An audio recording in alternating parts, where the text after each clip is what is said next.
Assalamualaikum warahmatullahi wabarakatuh. Perkenalkan, saya Yuni Meriatin dengan NIM 66612300084 dari kelas 4E akan menganalisis matriks aplikasi eSIM Kota Serang.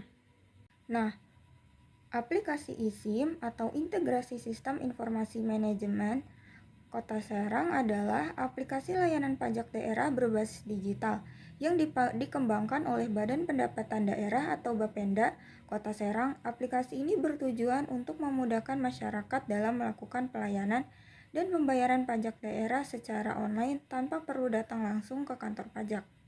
Nah, dalam aplikasi eSIM pajak daerah terdapat berbagai banyak fitur.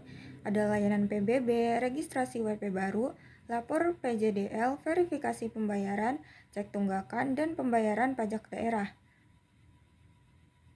Selanjutnya, saya akan membacakan analisis matriks aplikasi eSIM menggunakan teori Weil and Ross. Yang pertama, ada bisnis monarki. Dalam IT Principle, inputnya yaitu Sekda dengan decision Wali Kota Serang. IT arsitekturnya yaitu input dengan Sekda, decision Wali Kota. IT infrastruktur strategis dengan input Sekda dan decision Wali Kota. Bisnis aplikasi needs, input dengan Sekda atau Kepala OPD, decision Wali Kota. IT investment, input yaitu Sekda dan Kepala Bapenda dengan decision oleh Wali Kota. Lalu yang kedua ada IT monarki dengan IT principle, input yaitu Kadis Kominfo dengan decision Diskominfo.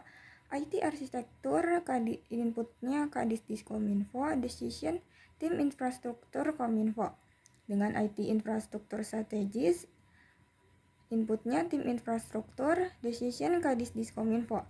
Business application dengan decision Kominfo, input IT investment dengan input Diskominfo dan decision Kepala Bapenda.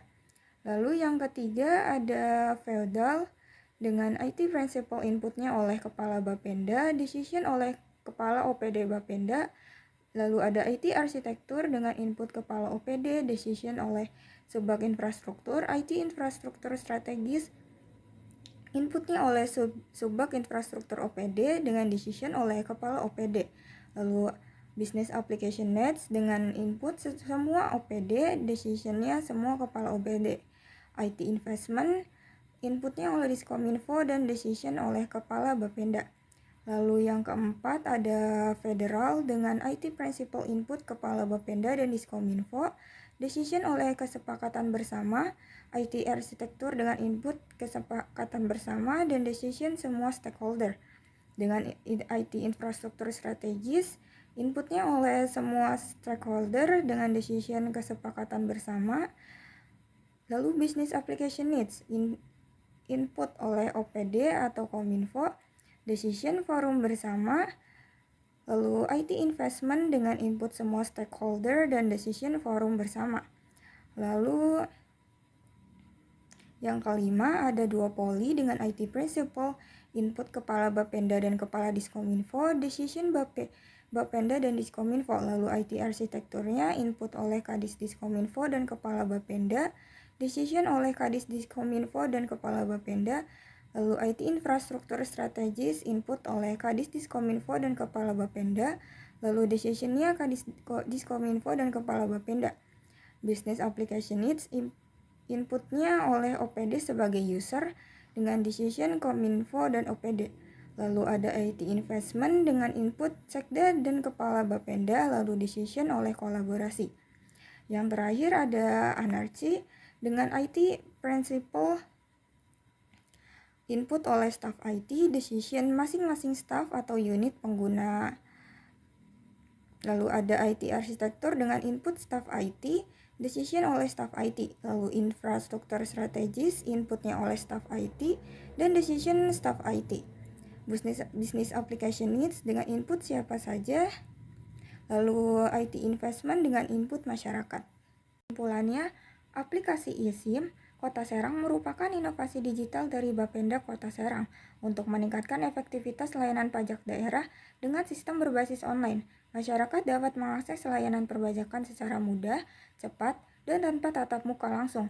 Berdasarkan analisis matriks Well and Ross, aplikasi ini menunjukkan peran penting dalam mendukung tata kelola dan efisiensi layanan publik, meskipun masih terdapat tantangan dalam integrasi lintas sektor dan adopsi masyarakat secara merata. Yang terakhir yaitu ada saran. Yang pertama, peningkatan infrastruktur TIK. Pemerintah Kota Serang perlu memperkuat konektivitas internet dan server agar akses layanan lebih stabil dan cepat. Lalu saran kedua, sosialisasi dan edukasi masyarakat. Lakukan kampanye digital untuk meningkatkan pemahaman dan penggunaan aplikasi eSIM oleh masyarakat luas. Selanjutnya, saya akan menjelaskan analisis 5W plus 1H, salah satu artikel yang dibuat oleh Ibu Dr. Ayuning Budiati, SIPM PPM, yang berjudul E-Government and E-Governance Can Improve Indonesian Public Service Deliveries. Yang pertama yaitu latar belakang. Pelayanan publik di Indonesia masih menghadapi tantangan seperti birokrasi rambat, akses tidak merata, dan praktik korupsi. Untuk mengatasinya, pemerintah mulai menerapkan e-government dan e-governance guna meningkatkan efisiensi, transparansi, dan akuntabilitas. Namun, implementasinya masih terkendala oleh infrastruktur TIK, koordinasi antar lembaga, dan keterbatasan SDM. Saya akan mulai menganalisis 5W plus 1H. Yang pertama ada WAT. Jurnal ini membahas tentang implementasi governance dan e-governance sebagai sarana untuk meningkatkan kualitas pelayanan publik di Indonesia. Fokus utamanya adalah bagaimana pemanfaatan TIK bisa mendorong efisiensi, transparansi, dan keadilan dalam pelayanan pemerintah kepada masyarakat. Yang kedua, WHERE. Studi ini dilakukan di Indonesia dengan penekanan pada kebijakan nasional serta studi kasus dari beberapa daerah seperti Kabupaten Kutai Timur di Kalimantan dan Kabupaten Takalar di Sulawesi Selatan yang telah menerapkan sistem e-government secara lebih maju. Yang ketiga, WEN. Penerapan e-government di Indonesia secara resmi dimulai pada tahun 2001 melalui Instruksi Presiden nomor 6/2001 dan diperkuat oleh Instruksi Presiden nomor 3/2003. Beberapa daerah sudah memulai inisiatif lokal sejak tahun 2000 dan proses pengembangan terus berlangsung hingga saat ini. Lalu yang keempat ada WHY. Penerapan e-government penting karena mampu mengatasi berbagai kelemahan dalam pelayanan publik tradisional, seperti birokrasi berbelit, biaya tinggi, dan peluang korupsi. Dengan sistem digital, layanan bisa diakses lebih cepat, murah, dan transparan, serta memungkinkan pengawasan yang lebih efektif oleh masyarakat. Yang kelima, WU. Pelaku utama dalam implementasi ini adalah pemerintah pusat oleh Kominfo, Presiden, dan kementerian terkait. Lalu pemerintah daerahnya seperti Pemda Kutai Timur dan Takalar, BUMN dan swasta seperti PT Telkom, PT Indosat, lalu masyarakat dan dunia usaha sebagai pengguna layanan publik digital. Lalu yang terakhir, how. Implementasi dilakukan melalui berbagai tahapan dan komponen seperti pembangunan infrastruktur TIK, pengembangan portal layanan pemerintah, menggunakan sistem informasi manajemen SIMTAP, serta pelaksanaan e-procurement. Keberhasilan implementasi juga didukung oleh tata kelola yang baik, kolaborasi antar lembaga, pelatihan SDM, dan penguatan regulasi. Yang terakhir, kesimpulan. Implementasi e-government di Indonesia masih terbatas pada tahap awal, dengan sebagian besar instansi baru menyediakan informasi dasar. Hanya beberapa daerah yang telah mencapai layanan digital yang efisien dan transparan. Meski efektif mengurangi korupsi, penerapan nasional masih terlambat oleh infrastruktur, koordinasi, dan kapasitas SDM. Diperlukan komitmen dan perbaikan tata kelola untuk mendukung keberlanjutannya. Terima kasih sudah meluangkan waktu untuk mendengarkan analisis yang telah saya jelaskan tadi.